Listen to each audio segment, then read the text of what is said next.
rights and wrongs. I know God will be rejoiced by my success, as he'll see what happens next. I'll tell people of this land that I shall call Columbus land. They brought us parrots, balls of cotton, and other things. They would trade everything they owned. They would make fine servants. We could make them do whatever we want. I promised my Spanish people I'd give them their desires, but I could not find what they required. I island hopped around, but what I couldn't find made me frown. But was my intentions wrong? Did I do something maniacal? Did I do something that was already done? And I'm the true hero? For it, now I'm here. The beauty of strange plants and trees. What is this? Who are these people? Why do they just like this? Where are their homes? Why are their skin dark? They'll make fine servants. Giving my men an order. Take 6 of them. We'll make fine servants out of them. We are natives. We farm, hunt, make our own rules, have our own language. Who are these people? What do they want? What are they saying? What are you doing with these big flags? What are you wearing? Where are you taking our sons and daughters? What are you doing to our lands? You have destroyed our homes. You are evil. You are a devil in disguise. You ruined our lives. You took our lives. You have for shamed our people. Pick and choose, is he a hero or a villain? Does he deserve the credit for his harmful past, or do we celebrate him for finding the world that was already found? Who deserves the credit, the indigenous people or the natives who wrote about it in his voyage in a diary? A man with a masterful plan to claim his new land, but when he arrived it all faded like quicksand. A villain who happily opened the slave trading business over the Atlantic Ocean. Do we praise a hero for killing over 15 million people? A hero for being brave enough to travel far? A manipulator in his ways for playing nice with evil intentions? A courageous man who traveled far seas with no fear in a few men?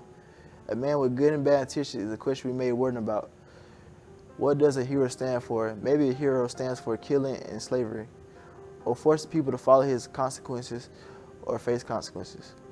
All good has a bad, the truth can be sad. We should not forget this is our past. We seem to skip over like that was some kind of blast, either a good or a hero or villain. In my poem, I first cite the lines, leaving turmoil and death in his wake, and examine the reputation of Christopher Columbus by Jack Weatherford. And at the end of the piece, Jack tells the true story of how Columbus paid his debts. It was by selling and killing Taino Indians right from their homeland. In another line, I say, claiming land for the Spain in the name of God. In the requiremento, the Spanish rulers believed it was a God-given right for them to take over new lands forcefully and willingly, force the natives to convert to Christianity.